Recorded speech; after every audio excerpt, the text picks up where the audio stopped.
பண ஆசை எல்லா தீமைக்கும் வேறானது. இதுக்கு எடுத்துக்காட்டு யூதாஸை நாம் பார்க்கலாம்.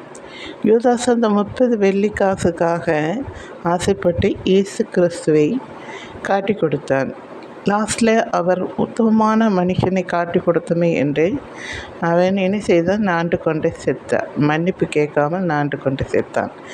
இன்னொரு இதில் பார்த்தீங்கன்னா, ஐஸ்வர்யவான் தேவனுடைய ராஜ்யத்தில் பிரவேசிக்க முடியாது. ஒட்டகம் கூட ஊசி காதில் நுழைஞ்சிடும், ஆனால் ஐஸ்வர்யவான் தேவனுடைய ராஜ்யத்தில் பிரவேசிக்க முடியாது என்று ஆண்டவர் சொல்லுகிறார். இதுவும் பார்த்தா இதுக்கும் யூதாஸு ஒத்து வரதை நாம் பார்க்குறோம்.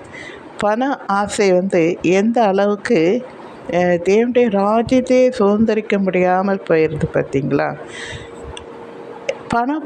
பணம் தேவை தான், ஆனால் அது எவ்வளோ யூஸ் ஆனதுன்னு நமக்கு நல்லா தெரியும்.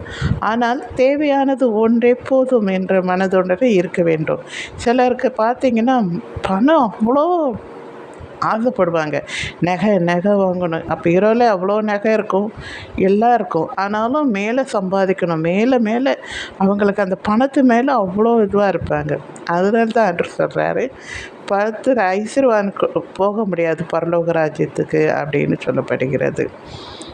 அந்த பணத்தை தரித்திரக்கு விற்று நீ ஏழைகளுக்கு கொடுத்து என்னை பின்பற்றுவான்னு சொல்லி ஆண்டவர் ஒரு மகனிடம் சொல்லுகிறார். அவன் நித்திய ஜீவனை சுதந்திரிப்பதற்கு நான் என்ன செய்ய வேண்டும் சொல்லும்போது, நீ 10 கட்டளையை கீழ்ப்படி என்று சொல்லுகிறார். அவன் எல்லாவற்றையும் நான் சிறு வயசுலேருந்தே செய்கிறேன் என்று அவன் மிகுந்த ஆஸ்தியுடையவனாக இருந்ததுனால ஆண்டவர் அதை நீ விற்று அது தரித்திரக்கு கொடு அப்படின்னா அதை அவனால் ஒத்துக்கொள்ள முடியல.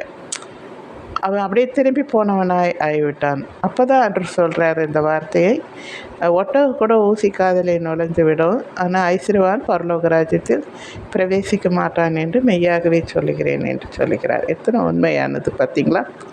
தேங்க்யூ.